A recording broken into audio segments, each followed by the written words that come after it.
I've been in Chiang Mai in Thailand now for 6 weeks, and I'm solo traveling around Southeast Asia at the moment. And one of the things I'm doing while I'm solo traveling around is seeing if I find the place that I ultimately want to retire to or spend extended periods of time in. Maybe we pick 2 or 3 countries and just move around there. I mean, that's in the future, but we always need to evaluate whether this is a place that I could end up potentially retiring to. And that's what we're going to discuss today. If you're new to my channel, my name is Zoe, and as I said, I am slow traveling around the world, currently in Southeast Asia, looking for the ultimate retirement place. I sold everything that I own in the UK, and this has actually been my first country to come to. And I've only been here 6 weeks, and I've had an injury since I've been here, so I have not really explored or seen as much of Chiang Mai as I would have liked. However, I've had a lot of experience of the hospital and also of people's generosity in looking after me with this condition. But I've going to base my decision on what I know so far, but I probably could do with a lot longer here to make a proper informed decision. So starting off with visas, how easy is it to get a visa to actually retire in Thailand? Well, if you're coming here for like long periods, you can come here to Thailand and get 2 months tourist visa on arrival, which you can extend for 30 days. And that applies to people in the UK, America, and certain other countries. Whether that changes back to the 30 days on arrival plus 30, we don't know yet. But at the moment, you can actually get 90 days in total. Then you would have to leave. And that's not bad. But there is retirement visas available for Thailand, and you just put a deposit in the bank, and I mean, obviously there's criteria, but it's criteria that's pretty easily met. And so there is that option if you wanted to permanently come here. And I actually have a digital nomad visa, the DTV, because I do some work remotely for my son. And so I got that. That gives me the opportunity to come in and out of Thailand for the next 5 years. And I can stay for 180 days at a time and then have to leave and come back. I can extend it once and stay 360 days. But then after 180 days in any country, of course, you've got to look at tax issues. But there's certainly options. So it's not a country that's written off because we can't get a visa to come here. You can get a visa to come to Thailand and retire. So that's good. Chiang Mai. So, I mean, obviously there's lots of places in Thailand, and I shall go and visit other places as well. And Chiang Mai, so I'm not particularly a city person. I always wanted to come here and see what it was like. It is a city, but it doesn't really feel like a city. Yes, it's busy. There's lots of traffic around, but there's there's a flow to it. And so I haven't felt like I'm in a really big city. And I'm staying not too far from Old Town. So you have the Old Town, which is a square in the middle of Chiang Mai. And then you have other areas around that. And then, of course, you have the mountains and all the waterfalls and all the lovely countryside, which unfortunately haven't really had the opportunity to go and explore. But I always thought I would choose a beach city, a beach town rather. And this does not have beaches, but it does have the mountains and the countryside. And what I have seen, like driving past, is very beautiful. So I wouldn't write it off for that. And the feel I get when I am walking around Chiang Mai is very warm. The people are lovely. It's a really calming, peaceful culture. They're people very helpful, especially when they see me hobbling around. They're very helpful. They open the doors for me, help me get in and out of my taxis, help me with my shopping. A very warm community to be in. And so I felt very comfortable here, and that's a big thing, I think, if you're looking for somewhere to retire to. So that's a big tick, is I definitely feel very comfortable here. Having said that, I don't speak Thai. I've learned a few phrases like hello, goodbye, thank you, sorry. But I don't speak Thai. And so I'm, have to use the apps a lot. If I was going to be here long term or retire here, I definitely need to learn the language. And I think that's the case if you go anywhere, really, is if you really want to immerse yourself in the community, you need to know the language. And so that's something that I would need to consider, is how easy would it be to learn Thai. Now, if you're living here, obviously you're going to pick up things as well, but it's definitely a big thing to think about. Expat community. Now, there is an expat community here, and there's lots of meetup groups, on Facebook, on Meetup itself. I just haven't, because of this injury, I haven't really had the opportunity to go out and meet lots of people and get myself out as much as I'd like to experience how good that is. Yeah, but I know it's there, and I definitely know there is a community there if I wanted it. Safety. I felt incredibly safe here, and that's a big thing for me, is I don't want to live somewhere where I feel on edge at all, and I haven't felt on edge here at all wherever I've been walking around. No, perfectly safe here, so that's a big plus. Yes. Weather. Well, I always said when I left the UK, I was never going to go and live anywhere where I needed a coat. Now, it is rainy season here, and I did get caught in the rain once. It's not terrible, though. It's not raining all the time. It rains in the evenings, and sometimes you'll get, I'd like to say a shower. They're quite heavy showers, but they only last about half an hour to an hour at a time. So you don't need a coat, but you might need a raincoat and an umbrella. I'm not here in smoky season, and so I can't sort of talk about what that'd be like, but I've heard it's not very nice. So that might mean that if you were here, you may have to go go on holiday somewhere else during smoky season to avoid it, especially if you have any breathing problems. Yeah, but I haven't experienced it myself to know how bad it is, but I know a lot of people say it's bad. That's the only thing.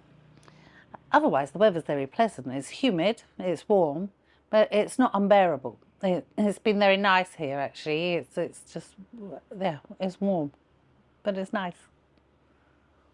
Accommodation. So in my next video, I'll do an apartment tour. Oh, it's a bit messy at the moment, so do it. And I'll show you the facilities you get.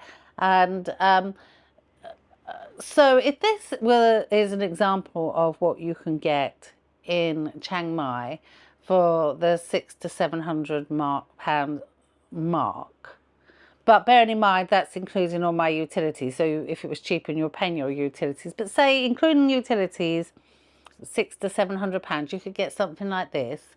I'd be quite happy with that. I mean, I'd like to pay less, but this is a very comfortable apartment. So there's definitely options here. It's affordable to have nice accommodation here, and that's a big thing, isn't it? You don't want to go somewhere and then you're spending 70% on your budget to have somewhere nice to live. So that's a tick. That's a tick for Chiang Mai, definitely. Day-to-day living and the facilities you have here. Well, Wi-Fi here has been better than it was in the UK. I've had no problems with it at all. Power cuts. Yes, there's been a couple of power cuts while I've been here. Only lasted half an hour. One of them was 10 minutes. it's no big deal. You get power cuts in the UK as well, so it's been no big deal here. Other cities have had no problems with like the electricity. Water, they say don't drink the tap water, so I don't drink it. They say actually not to boil it for tea. So I do use bottled water in the kettle most of the time. When my water bottle's low, I might use tap water.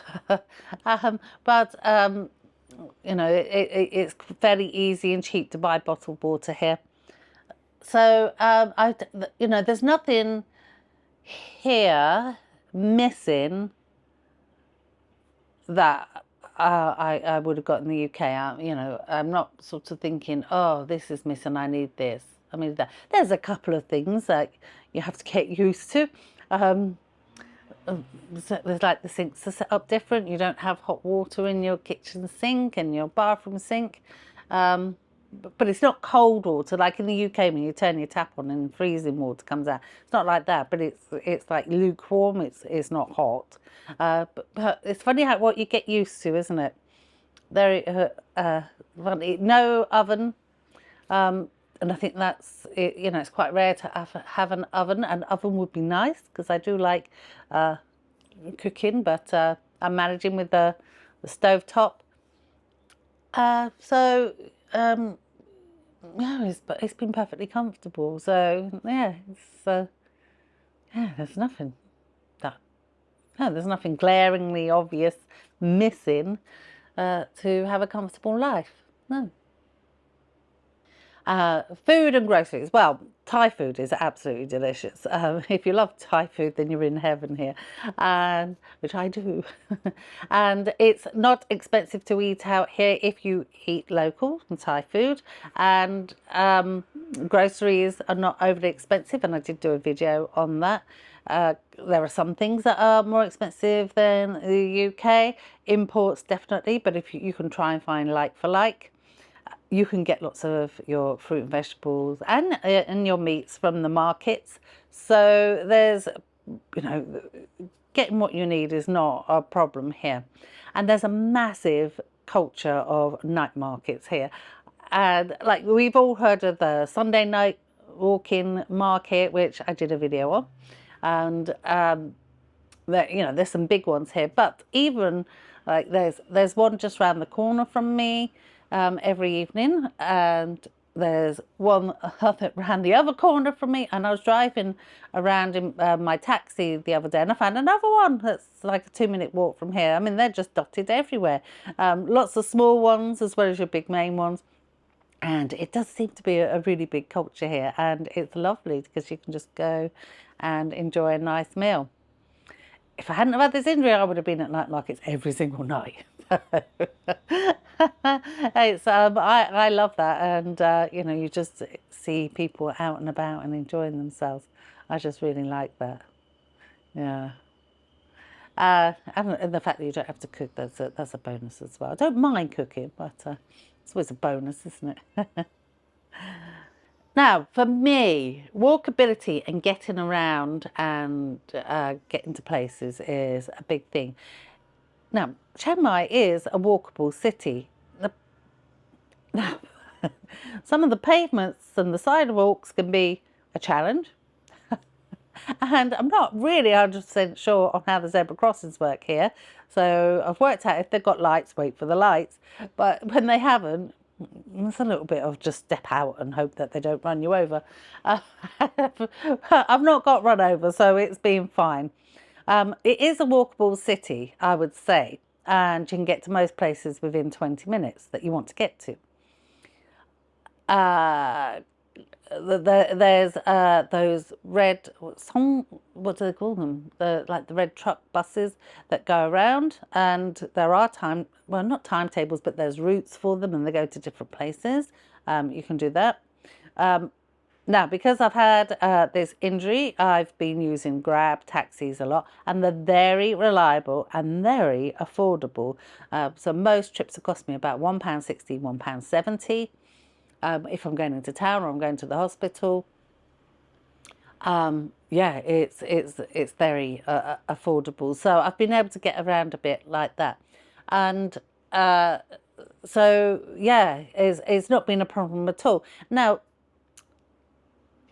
you can get a scooter here. Personally, I wouldn't get a scooter because, well, I don't really know how to ride one, and I wouldn't trust myself on one. They really are, I mean, they know what they're doing here. So I probably wouldn't get a scooter, but I probably would hire a car here. I kind of got, like, just from watching how the traffic goes, and it does go a certain way around the old town. But if I wanted to go up to the mountains and into the countryside, I probably would hire a car. And they drive on the left, the same as the UK. So the cars are left-hand drive, what we're used to. Sorry, no, right-hand drive. Drive on the left, right-hand drive. You know what I mean. UK standard. I get very confused, my left and right. So I wouldn't have any problem with driving here, actually. And I think if I come back, or when I come back, I would hire a car for a few days and take it up to the mountains, and maybe take myself to Chiang Mai and other places, rather than rely on like a tour or a bus or something. Just so I could go around at my own pace, and I think I'd be fine with that. So yeah, just remember, if you are going to hire a scooter or a motorbike, you do need your international driving license. So make sure you bring that with you as well. So yep, I wouldn't have any problem getting around here at all, and getting to Chiang Mai, because it is quite important for me to know that if there was an emergency back at home, I could get home quite easy. And Chiang Mai is fairly accessible. Most flights go into Bangkok, and then you get an internal flight up here. It took me, what was it, 18 hours, 19 hours to get from door to door when I came here. So, it's not, it's fairly easy. You could be back in the UK the next day. So, yep, that would be a tick for me as well.